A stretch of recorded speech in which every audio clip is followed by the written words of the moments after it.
Hi, honest discussioner here. This is a response to vbfl920. He's having a back and forth between DOS and American Atheists, so my apologies to DOS for butting in here, but I was talking with VBFL in the text comments, and he had to go to bed and I had a lot more to say, so I thought I'd just make a response rather than bombarding him with messages for him to wake up to. To get a little bit of backstory, we're talking about objective versus subjective morality. And basically, first, a quick disclaimer. I might have to defend some rather unsavory positions here. I'm not defending them as right, just defending that they are subjectively right or wrong, as opposed to objectively. So just keep that in mind here. I'm pretty sure I disagree with all the actions that I'm talking about here most of the time.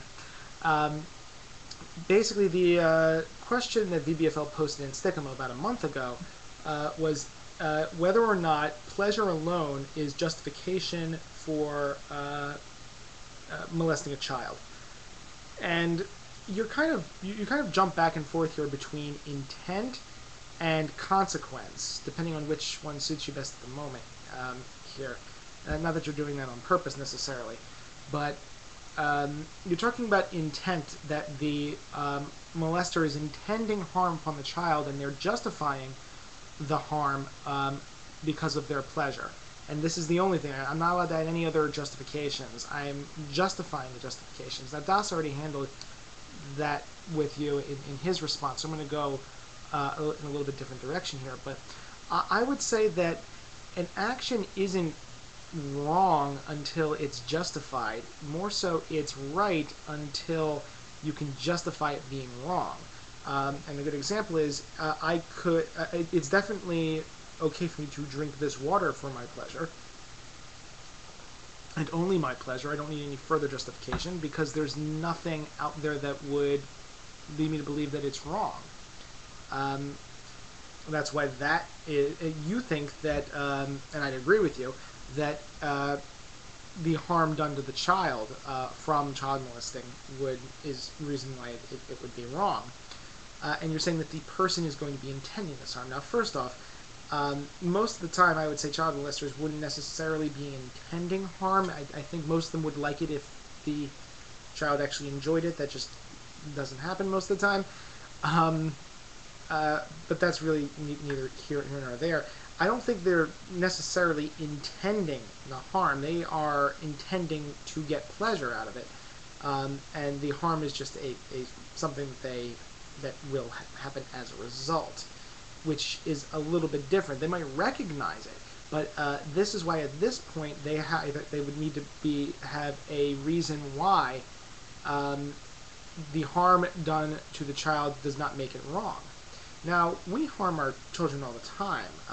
We punish them, we slap them on the hand, we yell at them, and even though this does harm them, we consider this acceptable because the harm done to them is considered not as high as the benefit they'll receive from being more disciplined.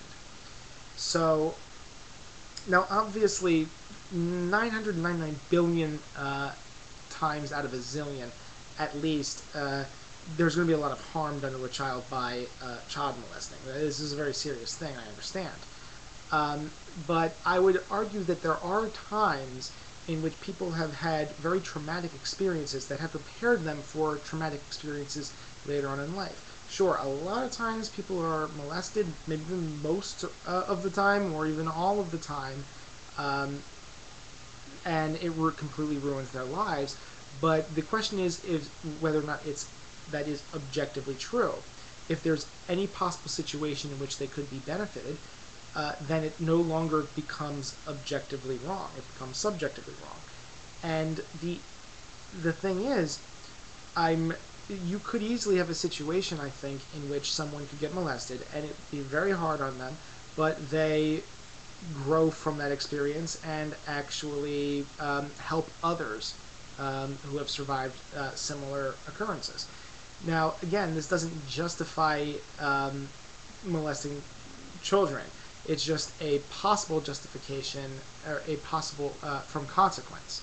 I already talked about, now if the person didn't really intend for the child to be harmed and thought that they were actually doing the child well, even if the reality was different, then from intent it's no longer objective, but it is subjective.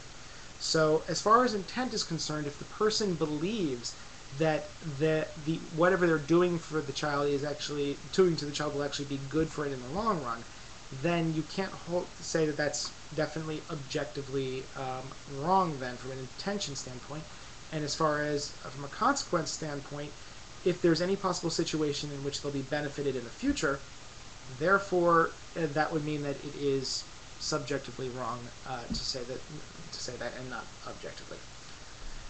Now you also talk about drunk driving and claim that that is objectively wrong, and I think you really get further from your point here, because I think you talk about something that is even like that. Child molesting is partially subjective at best.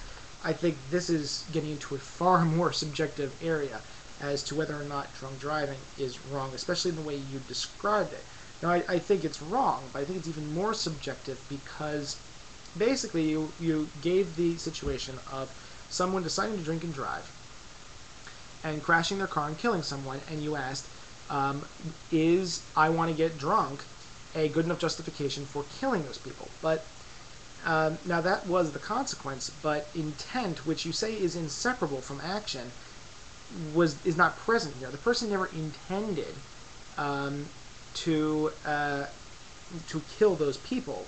Most drunk driving accidents are not intentional. You claim that because they realize that it's possible they'll get into an accident and kill someone, that means it can't be an accident because they're aware of the possibility that drunk driving accidents do and can happen. But even if that is the case, their reason for crashing into the car, their personal reason, wasn't because they wanted to get drunk. It was because they were drunk and couldn't control themselves. Most of the people probably thought they were able to handle it, that they would be okay, or that they don't understand possibly how dangerous it is. Maybe they don't understand how drunk they are at the time. Also, if you correlate this to the rest of us, how is that any different from what we normally do? Because it's not as though drunk driving is the only type of driving that kills people. 50,000 people a year die from car accidents, not all of them from drunk drivers. Now, as a society, we've accepted that as an acceptable loss. But this is the essence of what makes it subjective. We said this is harmful, but there's also a benefit, and I think the benefit outweighs the harm. Even though someone could choose never to drive because they think it's immoral because it could harm people, and then they get hit by a car while someone was out to go get milk. So if you did that, if you were on your way to get milk and you accidentally crashed into someone and killed them while they were walking, would you say that your desire to get milk was justification enough to kill them? Was that a good enough justification? That's where I think the disconnect is here with your argument.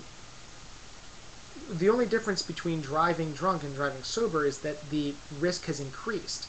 The reality of the possibility of killing someone has not changed. It's possible, it's quite possible in both situations, just more so with drunk driving. I also wanted to ask you, you said that, I asked for example of what would be subjective, and you said if you and your wife like to tell off-color jokes to each other, and me and my wife don't because we happen to find it morally wrong, you think that's subjective, but you're just adding because we just happen to find it morally wrong, as though people choose morality for no reason. I would argue they probably have a reason. Maybe they think that, maybe they are hurt by that, or they feel offended, and they feel an emotional pain when they get off-color jokes. According to your other argument for child molestation, that would make it objectively wrong, because they are comparing their desire for pleasure to the pain that joke is causing to other people. That's making it objectively wrong, which means every single comedian ever who's ever told a joke that's ever offended anyone was objectively wrong to do so, according to your argument, basically. So that's about it. Sorry for the long video. Have a nice day. Honest Discussion out.